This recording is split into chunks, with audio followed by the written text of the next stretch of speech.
Kenapa teman-teman gue merasa lebih hebat daripada gue ya, kenapa tetangga gue lebih beruntung daripada gue ya, atau bahkan kenapa saudara gue lebih terberkati daripada gue. Baru cerita tadi. Salah nih gue.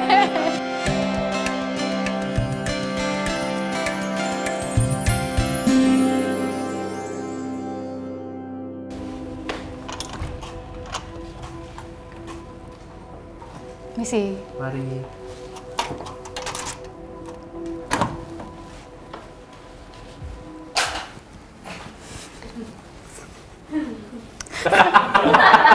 Selamat siang Kak. Siang. Mau nawarin tarot. Kesini mau ditarot ya? Iya mau. Beneran mau? Beneran mau. Mau tarotnya aja? Hah? Iya nggak? Ya kita lanjut tarot. Mau dibacakan tolong. Oke boleh. Pertama kita mau buka dari topik apa dulu nih? Adanya apa aja? Karir, kesehatan, terus ada romance, mulai dari misalkan bacain jodoh, bacain future love, bacain calon mertua kayak gimana, sama ya jackpotnya kita bisa bacain umur sih Kak. Apa? Bacanya apa? Kita bisa bacain umur Kak. Umur. Serem banget, takut, nggak mau ah. Karir aja. Karir dulu aja, kita mulai dari karir ya.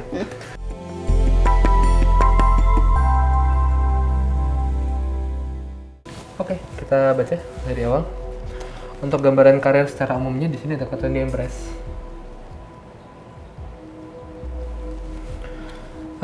Di Empress ini mau bilang untuk gambaran besar karirnya, kayak karirnya kakak tuh banyak main di visual, banyak main di desain grafis, kayak atau semacam kayak sesuatu yang enak dipandang begitu.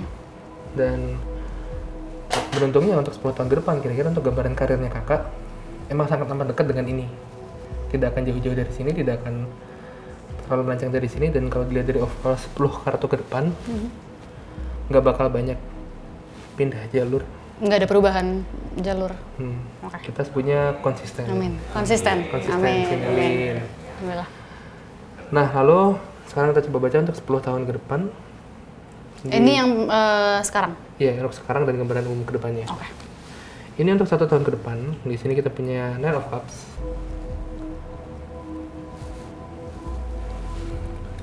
Dan kalau dari kartu ini mau bilang kayak di 1 tahun ke depan ini kakak bakal banyak. Sebenarnya untuk karir sangat enak nih kak, 1 tahun ke depan bakal cukup bisa di-enjoy, cukup bisa apa namanya dinikmati jalannya, cukup banyak bantuan juga dari sana sininya. Oke. Dan so far untuk 1 tahun ini so good. Untuk di tahun kedua di sini kita punya High Priestess. Oh, setiap kartu tuh beda-beda tahun. Beda tahun. Oke. Tahun kedua di sini kita punya The High Priestess. Di tahun kedua ini karyanya lagi bagus nih kak di tahun kedua nih kak, lebih naik daripada tahun pertama. Tapi somehow perlu diingat karena karirnya lagi naik nih, ibaratnya semakin tinggi karirnya juga cobanya bakal makin gede. Nah di sini lebih diingat-ingat lagi untuk karirnya memang lagi bagus, cuma jangan sampai lupa untuk bersyukur dengan apa yang udah dipunya, bersyukur dengan apa yang udah didapetin, jangan sampai Kacang lupa kulit. gitu.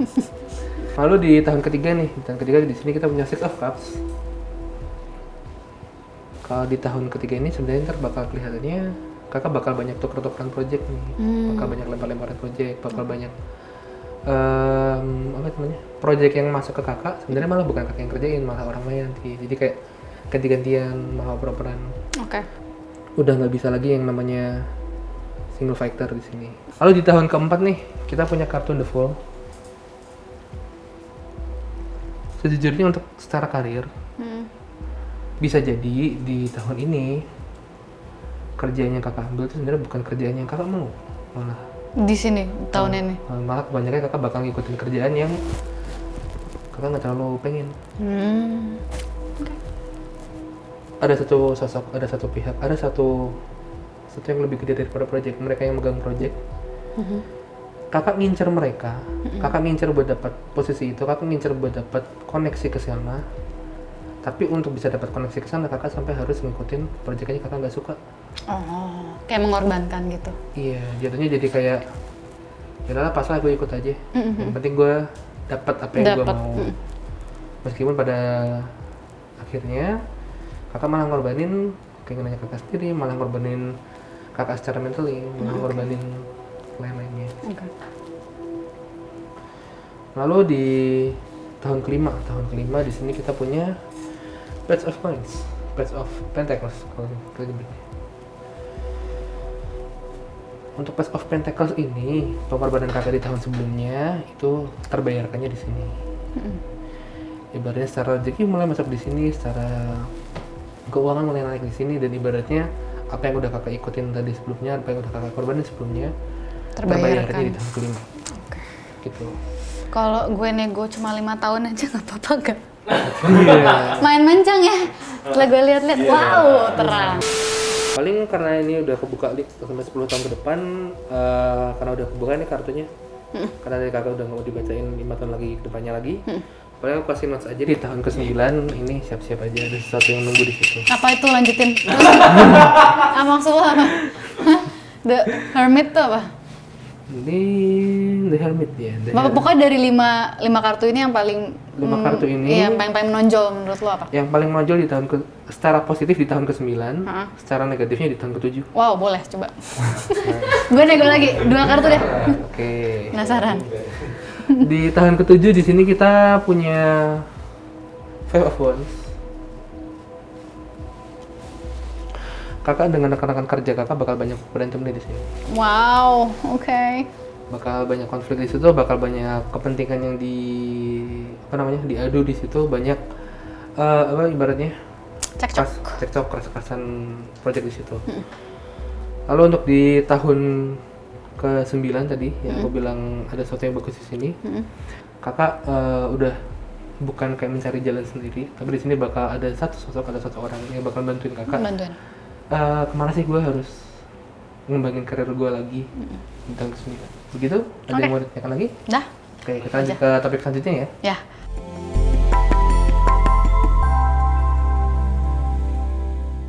Oke, aku jelasin dulu kenapa ambil 7.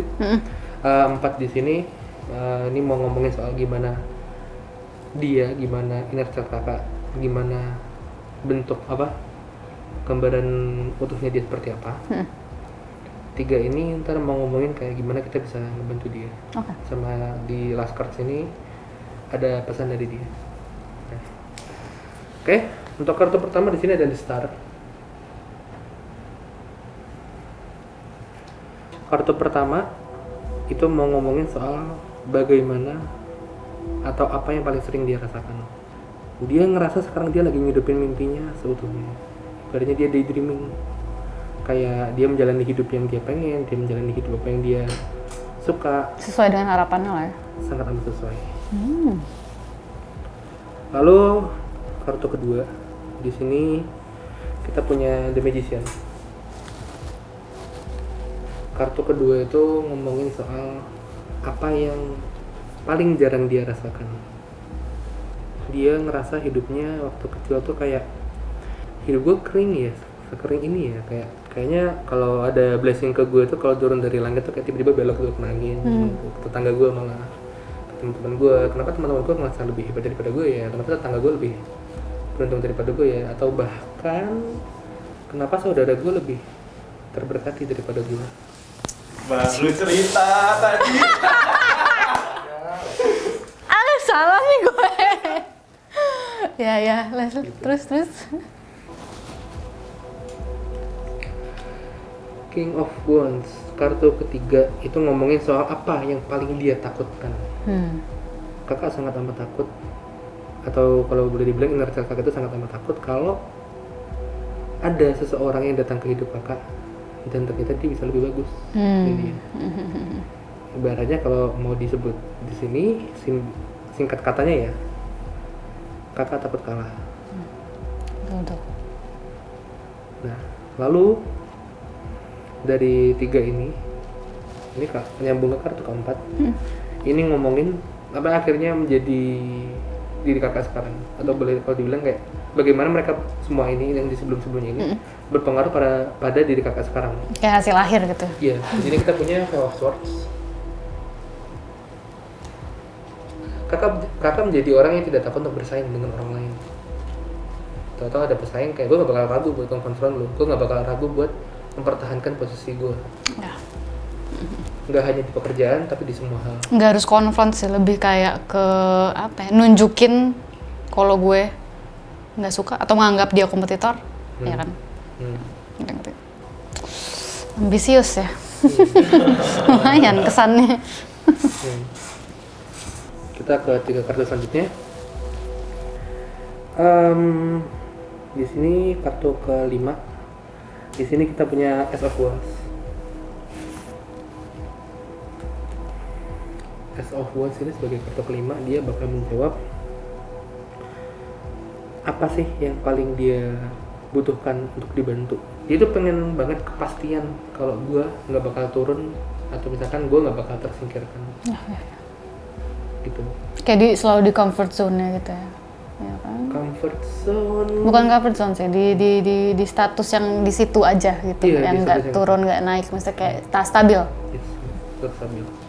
Oke. Lalu di sini ada kartu ke-6. Di sini kita punya Eight of Swords.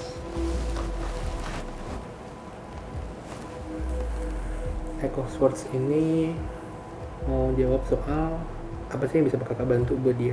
Untuk mau ngebantu dia sebenarnya di sini malah kartunya malah bilang ke kakak, bukan dari dianya, malah dia bilang kayak kakak jangan terlalu banyak korbanin diri kak.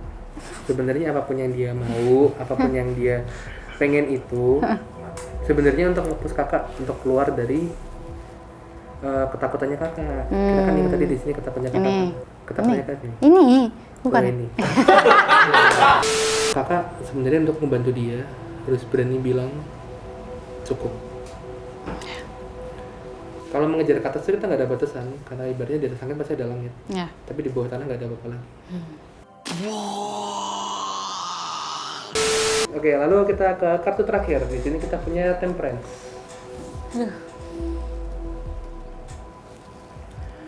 Kartu terakhir adalah pesan dari dia. Tadi kita udah bilang kayak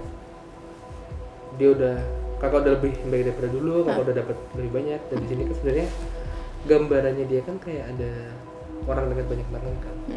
Dan satu kata yang mau dibilang kayak Bersyukur, nggak? terima kasih kakak udah berjuang sama ini. Baik banget. Begitu sih kak. Oke, Mau dibanding soal romance kak? boleh. Yakin? Yakin? Yakin.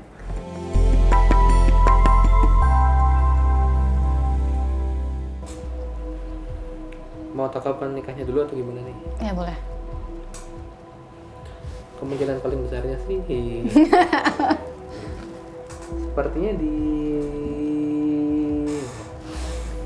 Lama banget. kayaknya kemungkinan paling besarnya untuk nikah di 3 tahun lagi sih kak. Aduh.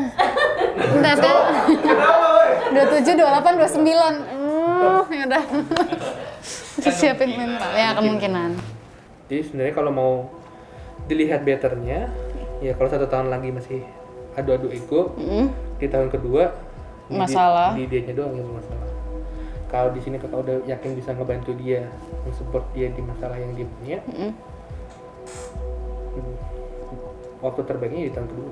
Kata lo yang awal waktu terbaik ini. Karena di sini ada Jessie tadinya. Tapi begitu ngeliat pasangan kakak, kayak ngeliat kondisinya kayaknya rawan berantem malahan. Oke. Begitu sih kak untuk 3 tahun ini. Oke. Ngeliat untuk waktu nikahnya. Gitu Cukup cukup. menjelaskan. Oke.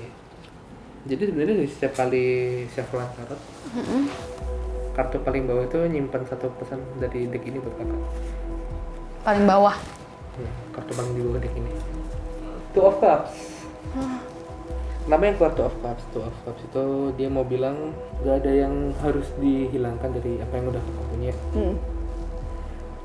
Kakak intinya berhak untuk bahagia. Terima kasih. Guys, sekian kan untuk bacaan tarot hari ini. Oke, terima kasih. Jangan lupa untuk like, comment, dan subscribe untuk TikTok, Instagram, dan YouTube-nya The Pink Store. Sampai jumpa lagi di episode berikutnya. Terus mantap. Bener gak sih? Gimana sih? Oh gini. Oke.